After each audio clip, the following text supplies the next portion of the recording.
Muy buenas tardes, estimadas amigas y amigos del Instituto Latinoamericano de Investigación y Capacitación Jurídica Latin Juris. Sean todos ustedes bienvenidos a este cuarto módulo, el cuarto y último módulo, por cierto, de este curso internacional de Derecho Procesal Constitucional. En esta ocasión, o a lo largo de este módulo, abordaremos los tópicos relacionados con las acciones constitucionales para la tutela de derechos fundamentales. En ese contexto tendremos la intervención de colegas de varios países de América Latina que abordarán las principales acciones de tutela.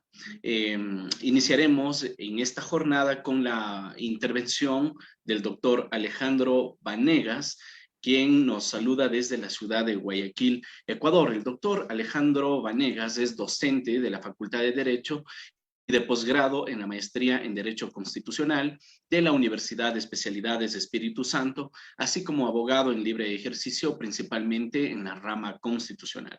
Es investigador con publicaciones en Perú, México, Ecuador, España, entre otros países. Tiene un diplomado en Derecho Ambiental por la Pontificia Universidad Javeriana, un diplomado en Derechos Humanos con el Instituto Interamericano de Derechos Humanos. Es magíster en Derecho Constitucional por la Universidad Especialidades Espíritu Santo y está actualmente cursando su doctorado en la Universidad Católica de Argentina. El tema que nos compartirá el día de hoy el doctor Alejandro Vanegas tiene relación con las medidas cautelares. Estimado doctor, muy buenas tardes, bienvenido, lo escuchamos. Muchas gracias, apreciado doctor Damián, pues qué gusto poder saludar a todos quienes están compartiendo esta tarde con nosotros. Para mí es un verdadero honor y pues abierto a todas las preguntas, inquietudes que tengan después de la charla para poder pues complementar y tener una retroalimentación que sirva de esta charla, ¿no? De esta conferencia. Antes de iniciar quisiera ver si podemos compartir la presentación de PowerPoint y poder Muy bien. tener mejor estructurada la charla del día de hoy, que creo que les va a servir muchísimo en el ejercicio profesional y también pues desde un ámbito teórico que también será muy interesante.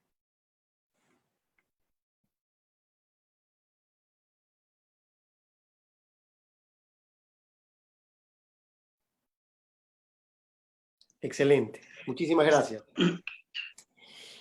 Bueno, como preámbulo, hay que entender que las medidas cautelares a nivel constitucional, evidentemente, de las cuales estamos hablando, nacen de la Constitución de 1998, inicialmente, en la cual la acción de amparo, otrora conocida acción de amparo, ahora acción de protección, tiene cambios significativos en cuanto a la protección y en cuanto a su alcance. Y permite este artículo de la Constitución del 98, Constitución denominada la de Riobamba, permite la posibilidad de que hayan medidas cautelares provisionales al inicio del proceso, es decir, cuando el juez toma conocimiento de la causa, pueda, mediante el auto de calificación, si considerase necesario, emitir una medida provisional o precautelar, como se denominaba en ese entonces. Luego, en la Constitución del 2008, las garantías jurisdiccionales sufren un avance importante, un desarrollo interesante y permiten que haya pues, distintos tipos de garantías.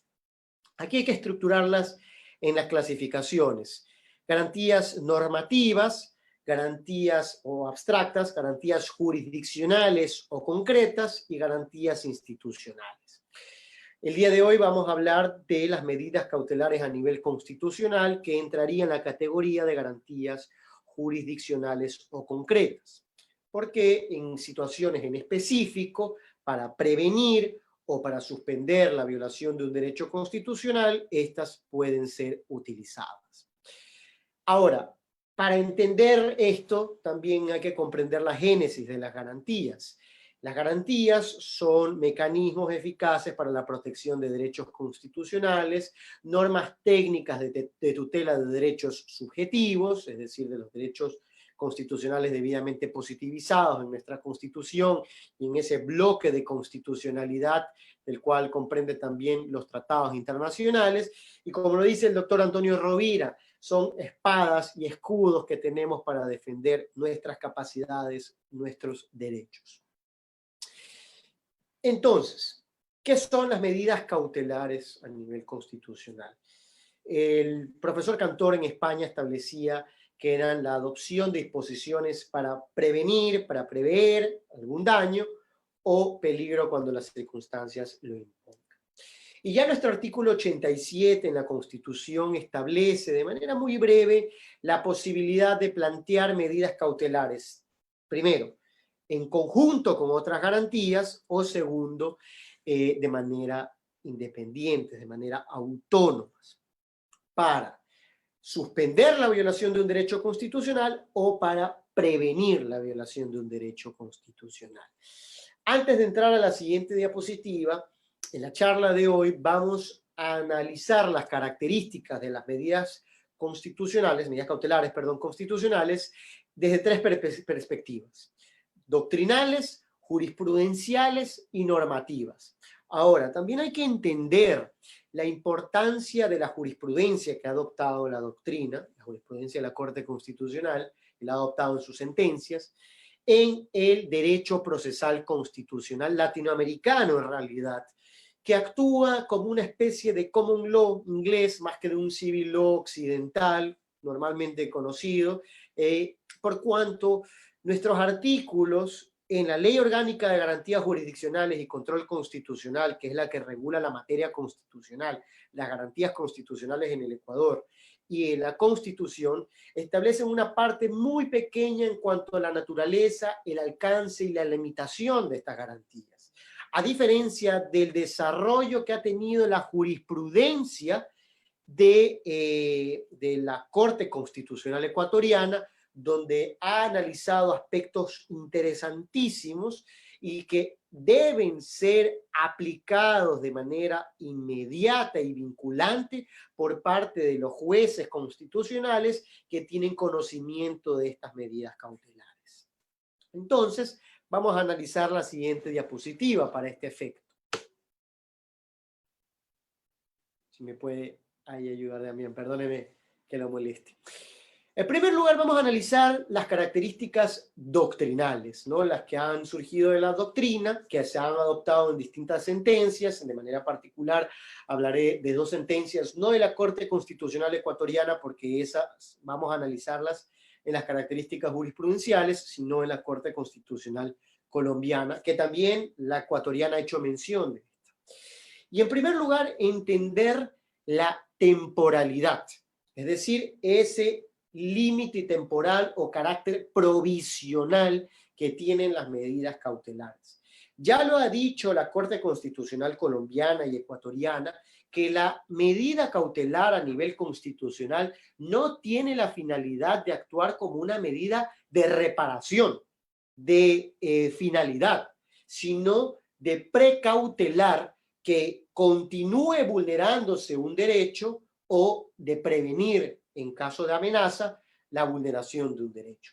Y por lo tanto es evidente que toda medida cautelar autónoma tiene que ser temporal.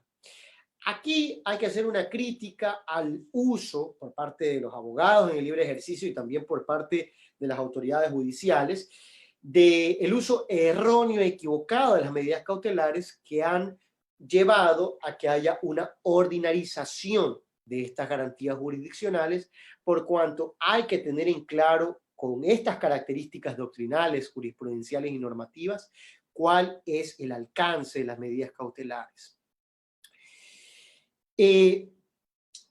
Esto de temporalidad tiene una particularidad importante porque la pretensión tiene que adecuarse a esta característica de temporalidad. La pretensión de una medida cautelar jamás podrá ser en relación a reparar un daño, porque esa no es la naturaleza de esta garantía jurisdiccional y por lo tanto se estaría desnaturalizando por completo si es que tuviese una pretensión de reparación. Ojo con ese detalle. Luego, la segunda característica en cuanto a la verosimilitud. o el adagio en latín conocido como funus boni iuris. La Corte Constitucional colombiana y también la ecuatoriana, como vamos a ver, ha hablado del principio de congruencia en este tipo de garantías jurisdiccionales, y esto se da ¿por qué? Si bien no es necesario los elementos probatorios cuando se presenta una medida cautelar, sino que hay que entender que las situaciones y circunstancias en relación a la pretensión son debidamente razonadas, los argumentos que se han presentado son razonables y la pretensión se adecúa justamente a esa situación razonable que se ha analizado, es importante siempre agregar pruebas en nuestras peticiones para poder evidenciar y demostrar al juez de esta circunstancia. ¿Y por qué esta característica de verosimilitud también tiene una relevancia? Porque el juez puede concederlas inaudita parte. Es decir, por la gravedad, por la urgencia que ya vamos a ver, el juez tiene la posibilidad de conceder las medidas cautelares antes de notificarle a la contraparte de que han sido otorgadas. Y por ese motivo, la verosimilitud de los hechos es un tema de mucha importancia para los jueces, para entender que lo que están narrando, lo que se ha probado, es adecuado, es coherente, es razonable y por lo tanto se puede otorgar la medida cautelar. Como les dije, la regla general es que se otorgue inaudita parte. Excepcionalmente, el proceso permite que los jueces, para concederla, convoquen a una audiencia para escuchar a las partes. Pero esa es una excepcionalidad en el proceso de medidas cautelares. Luego, en cuanto a la gravedad, y aquí hay que entender la doble naturaleza o la doble posibilidad que tenemos de las medidas cautelares. La gravedad en las medidas cautelares autónomas para prevenir la vulneración de un derecho que, de no protegerse, pueda conllevar a un daño irreparable. Y en cuando son en conjunto con otras garantías, para que cuando inicia el proceso hasta cuando finaliza el proceso, ese derecho se vea protegido, se vea garantizado. Y obviamente aquí también entra la proporcionalidad de las pretensiones, que sean en relación a la gravedad y a lo que se pretende proteger, resguardar. Y luego la urgencia, es decir, la inminencia de que el peligro va a ocurrir próximamente o de inmediato. Si no hay una de estas características doctrinales, evidentemente el juzgador no podría otorgar la medida cautelar y tendría que inadmitirla. A la siguiente, por favor. Luego, en cuanto a los límites normativos, la norma, la Ley Orgánica de Garantías Jurisdiccionales en el Ecuador, le establece ciertos límites o requisitos, lo denomina el artículo 27 de la Ley Orgánica de Garantías Jurisdiccionales y Control Constitucional. Primero, cuando existan medidas cautelares en las vías administrativas u ordinarias, es decir, aquí quisiera hacer una interpretación de otra manera, y esto es en relación a que las medidas cautelares se puedan proteger o garantizar mediante otras vías, porque la violación del derecho no es necesariamente constitucional. No es necesariamente algo que se tenga que proteger por la vía constitucional y por lo tanto hay la posibilidad de plantear medidas cautelares en otras vías. Luego, cuando se trata de la ejecución de órdenes judiciales, la única garantía jurisdiccional que puede presentarse, más allá de la acción de incumplimiento, en contra de disposiciones o actuaciones judiciales, es la acción extraordinaria de protección. Una garantía en nuestro país, que me imagino se va a explicar en estas conferencias, que procede contra decisiones o autos con fuerza de sentencia, etcétera, etcétera, de autos definitorios, resoluciones con fuerza de sentencia, sentencias de autoridades judiciales. Y por lo tanto, las medidas cautelares no proceden contra la ejecución de órdenes judiciales y por lo tanto, evidentemente, tampoco procede en la acción extraordinaria de protección cuyo objeto, cuya finalidad es el análisis de una actuación judicial. Por lo tanto, pues obviamente no cabe. Luego tenemos las reglas jurisprudenciales ya en las sentencias de la Corte Constitucional.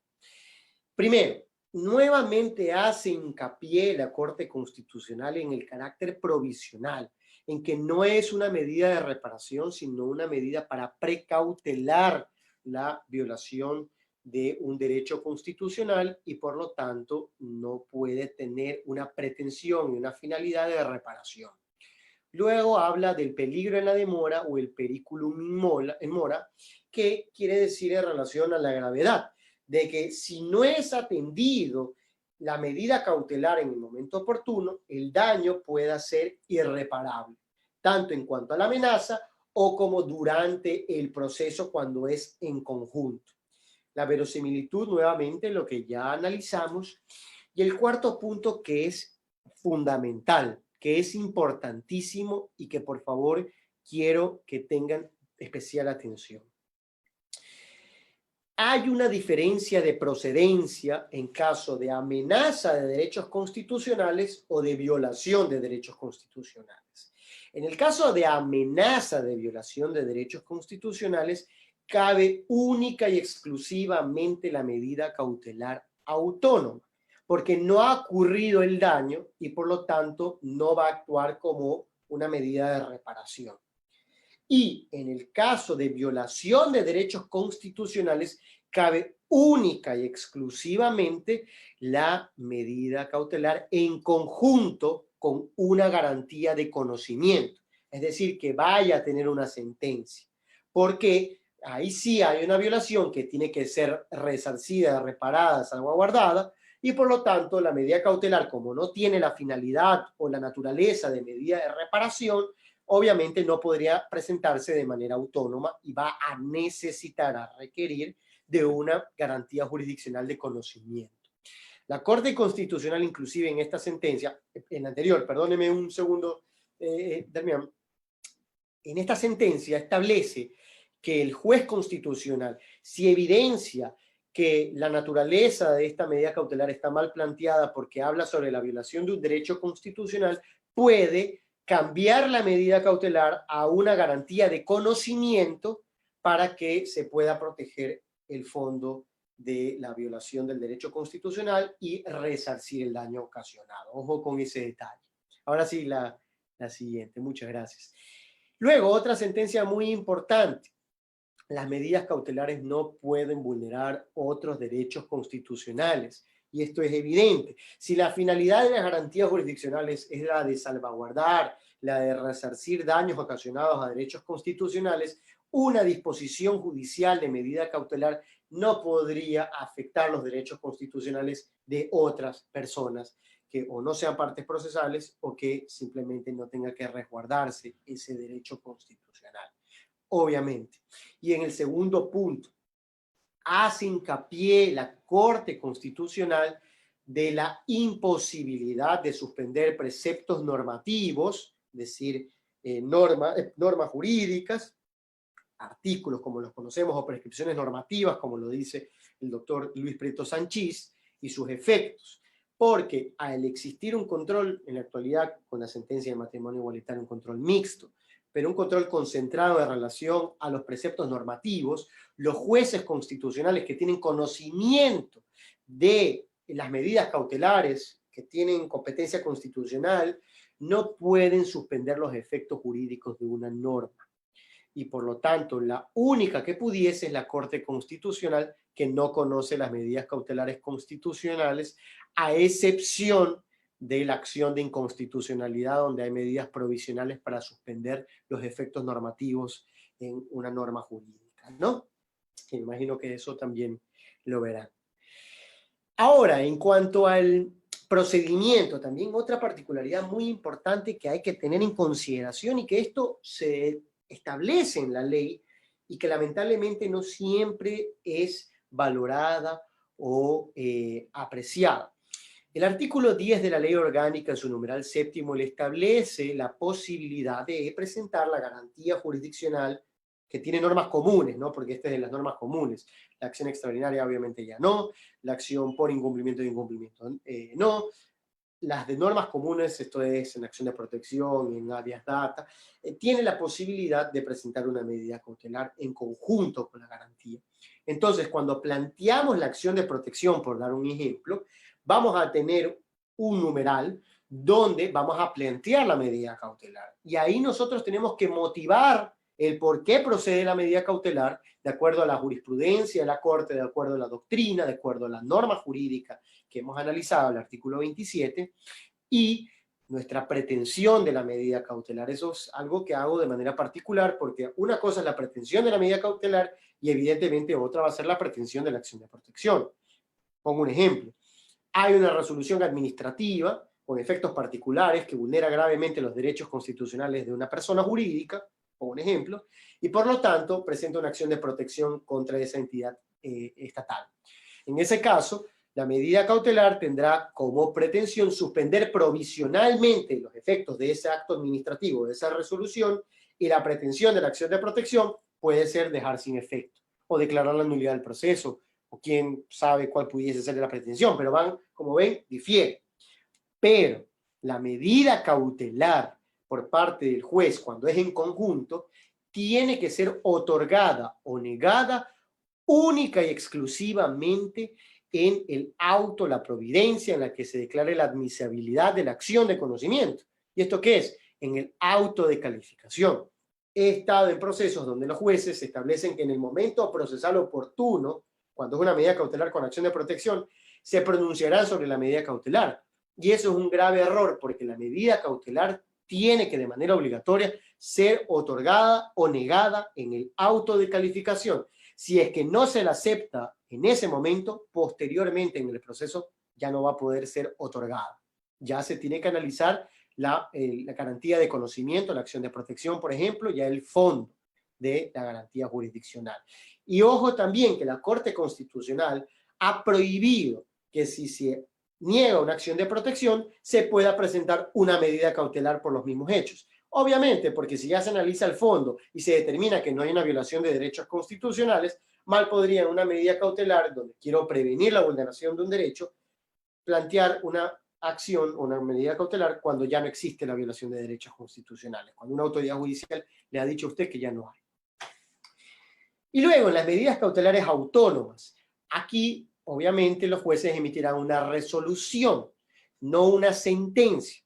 ¿Por qué? Porque la medida cautelar no puede ser revocada en cualquier momento por distintas circunstancias o situaciones, cuando no ha sido bien fundamentada y otorgada, cuando ya no existe el riesgo de la posibilidad de la violación del derecho constitucional, etcétera, etcétera, cuando no se ha cumplido con los preceptos jurisprudenciales, etcétera.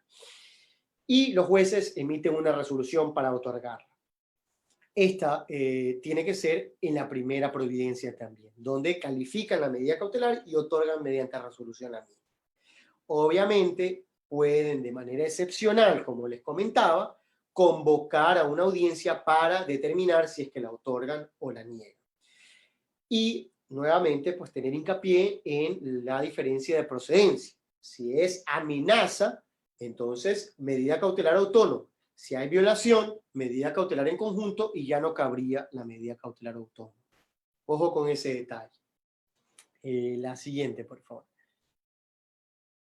Luego, otras consideraciones. Haciendo hincapié nuevamente que las medidas cautelares de manera general, ojo, de manera general, a excepción de ciertas circunstancias y situaciones, se conceden inaudita parte. Antes de notificar a la contraparte, yo ya como juez le otorgo la medida cautelar.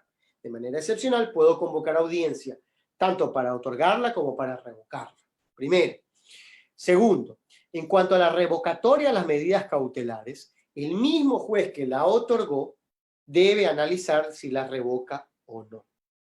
Y en cuanto a la apelación, que también la Corte Constitucional se ha pronunciado errores en relación a la apelación de las medidas cautelares.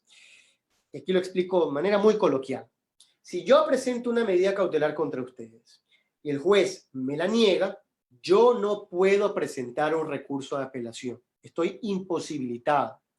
Si es que yo presento la medida cautelar, me la otorgan, ustedes presentan la revocatoria y me la revocan, yo como peticionario no puedo presentar el recurso de apelación. Y ahora, si yo la presento, me la otorgan, ustedes presentan la revocatoria y se la niegan, ahí sí ustedes tienen la posibilidad de presentar el recurso de apelación. Y obviamente esto no impide que posteriormente, cuando las circunstancias cambien, ustedes tengan la posibilidad de nuevamente pedir la revocatoria de las medidas cautelares. Ojo con ese detalle. Y luego, en relación a las consideraciones finales, la Corte Constitucional actual, mediante una sentencia pues, que salió hace muy pocos años, estableció que la acción de incumplimiento no procede contra los incumplimientos de medidas cautelares, por cuanto las medidas cautelares no tienen sentencias, tienen resoluciones y por lo tanto pues no procede. Aquí hay que analizarlo con mucho tino a favor y en contra. A favor por cuanto hay muchas ocasiones donde las medidas cautelares se desnaturalizan por completo, se otorgan medidas cautelares que no deberían ser otorgadas y por lo tanto pues hay que tener mucho tino y mucho cuidado con eso. Y por otro lado,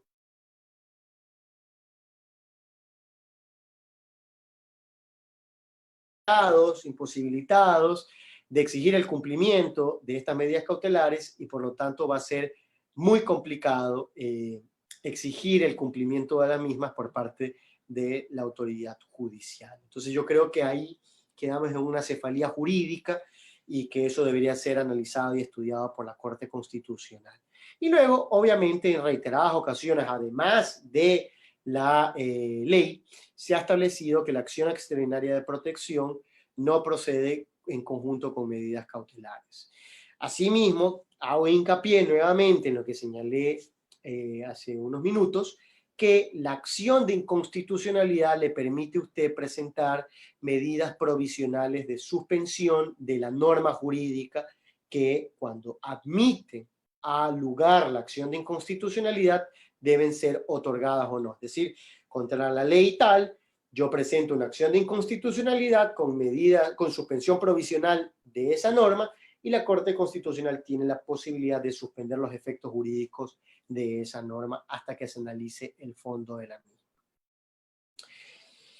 Y pues bueno, con eso hemos terminado las medidas cautelares. Aquí pongo un breve estudio de caso, por ejemplo, cuando la Central Unitaria de Trabajadores presentó una medida cautelar autónoma en contra del proyecto de ley humanitaria, lo cual fue un error muy grave, primero porque no procede contra proyectos normativos, es decir, el efecto a priori preventivo de control de constitucionalidad únicamente puede ser utilizado por el presidente de la República con la objeción de inconstitucionalidad de una norma, de una ley, y en segundo lugar, por cuanto si hay una violación de derechos constitucionales, pues tienen que plantear una acción de protección y no procede contra normas jurídicas por el control de constitucionalidad, porque el único que pudiese revisar la inconstitucionalidad de una norma es la Corte Constitucional y eso no lo ve un juez constitucional. Así que ojo con ese detalle. Y pues nuevamente agradecido por la invitación. Para mí es un honor, un gusto compartir con todos ustedes y las preguntas que tengamos pues a las órdenes para contestarlas. Muchísimas gracias a usted, estimado doctor, por estas interesantes diapositivas que nos ha compartido en materia de medidas cautelares, sobre todo por esa visión práctica. Por aquí tenemos una pregunta de Gustavo Ariel, nos dice, buenas noches, doctor Vanegas, es decir, ¿la medida cautelar debe ser resuelta sí o sí en la primera resolución? ¿Es así? ¿Sería en la primera providencia? O dice A.I, no entiendo qué es dice A.I. Wow, a ver. Capaz que es la acción de inconstitucionalidad. Exacto, la norma general le establece, cuando hablamos de medidas cautelares, no es la suspensión provisional de la acción de inconstitucionalidad, ya voy a entrar a eso. Cuando hablamos de las medidas cautelares constitucionales autónomas en conjuntos, no hay auto interlocutorio en este caso, Gustavo. Si es medida cautelar autónoma, lo que emite en primer lugar es la resolución judicial, ¿sí? Es la resolución judicial por parte del juez. Pero excepcionalmente, la ley le permite a usted convocar audiencia para escuchar a las partes. Esto es algo excepcional, como le comento. De manera general, los jueces en la práctica o la otorgan o la niegan en la primera providencia, es decir, en la resolución. Si es en conjunto con otra garantía, acción de protección, acción de amparo con medida cautelar, en ese caso, acción de amparo en otros países, ¿no? En ese caso, ahí sí, en la primera providencia, la autoridad judicial tiene que otorgarlas o negarlas. No procede posteriormente. ¿Por qué? Porque la medida cautelar en conjunto, como naturaleza, tiene la de proteger la violación de un derecho, pero suspender la violación de un derecho constitucional mientras dura el proceso. Porque ya en sentencia el juez va a analizar si es que existe o no una violación de derecho constitucional. Que otorgue la medida cautelar no quiere decir que el juez necesariamente establezca que hay la violación de un derecho constitucional. Y eso también lo dice la jurisprudencia de la Corte y la Ley Orgánica de Garantías Jurisdiccionales. Bien, Emilio MacLeod dice, pregunta si una medida cautelar autónoma que fue revocada, ¿cabe una acción extraordinaria de protección contra esa decisión del juez? No, Emilio, por cuanto recuerde que el objeto de la acción extraordinaria de protección son sentencias, resoluciones con fuerzas de sentencias o autos definitivos. Y en este caso, la acción extraordinaria de protección serían resoluciones temporales que pueden ser revocadas en cualquier momento y por lo tanto no cabría una acción extraordinaria de protección. Muy bien, por aquí tenemos otra pregunta. ¿Bajo qué condiciones se puede solicitar la revocatoria de medidas cautelares? Perfecto. La Ley Orgánica de Garantías Jurisdiccionales le establece ciertas circunstancias. Yo le voy a hablar de la práctica las más comunes.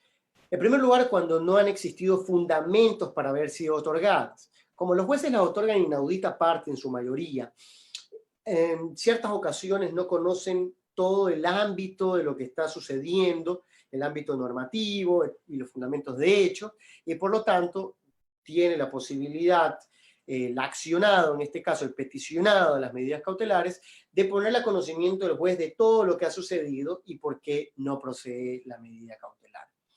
Es en primer lugar. Entonces, cuando no hay fundamentos de hecho o de derecho. En segundo lugar, cuando ya no existe el riesgo, hablo de medidas cautelares autónomas, ¿no? Cuando no existe el riesgo de que se puedan vulnerar los derechos porque ya la naturaleza, la finalidad de la medida fue cumplida, ya no existe ese riesgo y por lo tanto, pues, se puede revocar sin ningún problema. Lo que sí le dice la ley es que para revocarla se tiene que cumplir con la medida cautelar dispuesta y se tiene que demostrar a la autoridad judicial que se ha cumplido con la medida cautelar. No pasa también siempre en la práctica porque hay ocasiones donde la medida cautelar fue totalmente desnaturalizada, fue una medida de reparación y por lo tanto no se ha cumplido con la misma, pero se le demuestra al juez que no tuvo que haber sido otorgada en ningún momento y las autoridades judiciales en general las revocan. Doctor, si una medida cautelar autónoma, digamos una resolución sobre una medida cautelar autónoma, no se cumple por parte del destinatario de esa medida cautelar, ¿qué opción tiene el solicitante de esa medida cautelar? ¿Podría plantear acción de incumplimiento o qué acciones plantea? Bueno, a ver, sí, el tema es que la Corte Constitucional ha cambiado en cierta medida su interpretación en ciertas sentencias más actuales y le dicen que la acción de incumplimiento no procede contra las medidas cautelares. Sin embargo, en la actualidad señaló que procede la acción de incumplimiento contra medidas cautelares cuando haya la gravedad de un daño de un derecho constitucional. Entonces, una situación excepcional. Y la verdad es que eso es bastante criticable por cuanto va a quedar a un elemento subjetivo de si procede o no, no en cuanto al incumplimiento, sino en que si el incumplimiento tiene un daño grave. Entonces, eso sí creo que es una crítica que se le tiene que hacer a la Corte, en mi opinión, por cuanto la acción de incumplimiento procede cuando hay un incumplimiento defectuoso o hay un incumplimiento en general de una disposición judicial de materia constitucional. una sentencia constitucional, hay medidas de reparación y por lo tanto se han incumplido defectuosamente o no se han cumplido. Pero en cambio aquí la Corte le dice ahora, que modificó esto de que no procede la acción de incumplimiento nunca contra medidas cautelares, le dijo después, a ver, procede, pero me tiene que demostrar que el daño puede ser grave y por tanto irreparable. Y yo considero ahí que quedamos a un ámbito de subjetividad muy amplio, muy importante y que es defectuoso para la seguridad jurídica de nuestro país. Muy bien, ok, doctor. Bueno, por aquí tenemos una pregunta de Flor María Merino. Dice, ¿qué ocurre cuando se otorgan medidas cautelares autónomas que incumplen las reglas jurisprudenciales que fueron dictadas por la Corte Constitucional? ¿Es incumplimiento de la sentencia de los jueces que admiten la medida cautelar que no observan las reglas jurisprudenciales? En esos casos, pues evidentemente, en primer lugar, hay que solicitar la revocatoria de las medidas cautelares por cuanto, y aquí hay que decirlo de manera muy respetuosa, no todas las autoridades judiciales conocen todas las sentencias en materia constitucional, al igual que los abogados, por cuanto, como les decía, el derecho procesal constitucional se parece más a un common law que está alimentado constantemente en la jurisprudencia de la Corte, y en tal sentido, pues habría que solicitar la revocatoria. Si esta revocatoria es negada, hay la posibilidad de presentar el recurso a apelación. Y si aún así es negada, pues considero que ahí sí los jueces de la Corte Constitucional, en una situación ya bastante excepcional y sui generis, deberían determinar el prevaricato por parte de esas autoridades judiciales que están incumpliendo claramente con la jurisprudencia de la Corte Constitucional, que causa una inseguridad jurídica gravísima para nuestro país. Y esto se da muy comúnmente, lamentablemente. Ok, muy bien, doctor. Bien, por aquí tenemos levantada la mano de Kevin Sin Freire. Le escuchamos, estimado doctor, su pregunta. Buenas noches, doctor. Qué gusto volverle a ver en este espacio académico. Kevin Freire le saluda. Bueno, yo quería preguntarle, ya en cuanto a la efectividad, usted nos hablaba con una comparación un poquito con Colombia y con la Corte también de Ecuador de las medidas cautelares. Yo quería preguntarle, ¿cuáles son los retos de pronto para la efectividad de estas medidas cautelares? ¿Son efectivas? ¿Qué de pronto se podría mejorar para estar mejor con otras legislaciones de pronto? ¿O estamos bien con esos estándares? ¿Qué de pronto faltaría para mejorar? Porque en muchas ocasiones se ve que se dictan medidas cautelares y a veces el Estado, sobre todo, no las cumple a veces. Entonces, ¿qué de pronto faltaría según su criterio para mejorar? ¿O estamos bien con esos parámetros que ha dado la Corte? ¿Cómo podríamos avanzar, ¿no? Para que estas medidas pues sean totalmente cumplidas y sean efectivas. Muchas gracias. Comparto con usted, Kevin, qué gusto poder saludarlo nuevamente. Hay serias deficiencias en relación al cumplimiento de la reparación integral en garantías jurisdiccionales a nivel general y de manera particular en el cumplimiento de las medidas cautelares. A pesar de que usted ya tiene, por ejemplo, una resolución del Tribunal Contencioso Administrativo donde se determina el pago de un valor por parte de una entidad estatal o donde se tiene que cumplir con una disposición judicial. Primero, quedamos a manos de la autoridad judicial para que busque los mecanismos para el cumplimiento de estas disposiciones judiciales. Y en segundo lugar, si es que la autoridad judicial tiene limitaciones muy grandes de qué es lo que puede hacer y no puede hacer. Por ejemplo, en cuanto a la destitución de los funcionarios públicos que la Corte Constitucional ha establecido que es competencia exclusiva de la Corte. Claro está, pero por ejemplo, ponemos un ejemplo, cuando una autoridad judicial en competencia constitucional exige la entrega de una información a alguna autoridad pública o el cumplimiento de una medida de reparación integral a una autoridad y estos incumplen, la ley le dice, sí, bueno, se puede utilizar a la Defensoría del Pueblo, se puede utilizar a la Policía Nacional, inclusive, pero hay situaciones o circunstancias donde esto no es suficiente para poder exigir el cumplimiento de estas disposiciones judiciales. Y ahí creo que necesitamos una gran reforma. La Ley Orgánica de Garantías Jurisdiccionales necesita una reforma integral, en realidad, y yo creo que una parte específica importante de esto es la competencia que tienen las autoridades judiciales para poder exigir el cumplimiento, donde creo que queda debiendo la ley orgánica y las facultades limitadas que tienen las autoridades judiciales. Ok, doctor, muchísimas gracias en general por sus criterios. La verdad es una ponencia muy interesante. Por aquí los cursantes nos piden que podamos compartirle. Perdón, aquí, no. Pensé que alguien tenía levantada la mano, había sido mi propio cursor. Le decía, algunos cursantes solicitan que se pueda compartir las diapositivas, entonces, si con su venia, pues lo hacemos. Con todo el gusto. Imagínense, para mí es un gusto, yo en la que les pueda servir, aportar, en los que les pueda ayudar y lo que pueda ayudar a Latin Juris y a usted, Almian. Imagínense, doctor, para mí es un gusto. Lo importante es poder compartir estos espacios, dialogar, conversar, y la verdad es que es muy interesante y enriquecedor tanto para ustedes como para mí, sinceramente, y pues siempre a las órdenes. Muchísimas gracias, doctor. Y bien, pues le tomaré la palabra y seguiremos invitándole para futuras ocasiones. Muchas gracias, un fuerte abrazo a todos.